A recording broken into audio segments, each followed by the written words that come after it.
ஏன் சொத்த நான் ஏன்டா அப்படி ஏலம் போட போறேன்? கண்ணு முழிச்சு இதுக்கெல்லாம் மறுப்பு சொல்ல மாட்டேங்கிற தைரியத்துலதான் அவளுக்கு இஷ்டத்துக்கு ஆட்டை குடுக்க சொன்னேன், மாட்டை குடுக்க சொன்னேன், கோட்டையை கட்டித்தர சொன்னேன்னு கதை சொல்றாளுகடா.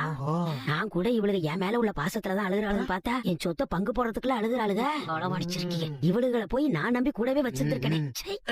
அடிச்சிங்களா எந்த முகத்தை வச்சுக்கிட்டு நீ இந்த வீட்டு வாசப்படியில காலடி எடுத்து வச்சிருக்க? உனக்கெல்லாம் வெக்கம் மானம் சூடு சொல்லணும் எதுவுமே கிடையாதா? எங்க அண்ணன் தான் உங்க குடும்பத்துல இருந்து யாருமே இந்த பக்கம் வரக்கூடாதுன்னு சொல்லிருக்காருல, அதையும் மீறி நீ நடு வீட்டுக்குள்ள வந்து நின்னா என்னையா அர்த்தம்? அப்புறம் எந்த முகத்தை வச்சுக்கிட்டியா நீ இங்க வந்த? அங்க நின்னு என்ன மதனி பாத்துக்கிட்டு இருக்கீங்க? கேளுங்க மதனி. செல்லப்பாண்டி இங்க பாருங்க செல்லப்பாண்டி, அதான் உங்களுக்கும் எங்களுக்கும் ஆகாதுல. நீங்க ஊர் முழுக்க லஞ்சம் பணம் வாங்கி எங்க மாமா பேரை கெடுத்தது போதும். இதுக்கு மேலே உங்க கூட நாங்க எந்த உறவும் வச்சுக்க விரும்பல. ஒழுங்கு மரியாதையா புறப்படுற வழிய பாருங்க. இங்க பாருங்க, ஒழுங்கு மரியாதையா சொல்றேன், இடத்த காலி பண்ணுங்க. அம்பிட்டுதான் சொல்லுவேன். என்ன மாப்பிள இங்க நின்னுக்கிட்டு எதையாவது சொல்லி இங்க இருக்கிற எல்லாரையும் கோபப்படுத்திட்டு இருக்காங்க. இங்க இருக்கிற எல்லாருமே நொந்து போயிருக்காங்க. எந்த புண்ணுல வேலை பாச்சாம முதல்ல இங்க இருந்து கிளம்புற வழிய பாரு. அவங்க இந்த வீட்டுக்குள்ள வரதுல என்ன தப்பு இருக்கு? வாடிமா வா. என்ன நீ இன்னும் பேசலையேன்னு பார்த்தேன். அவங்க வீட்டுக்குள்ள வரதுல என்ன தப்பு இருக்குன்னு கேக்குற?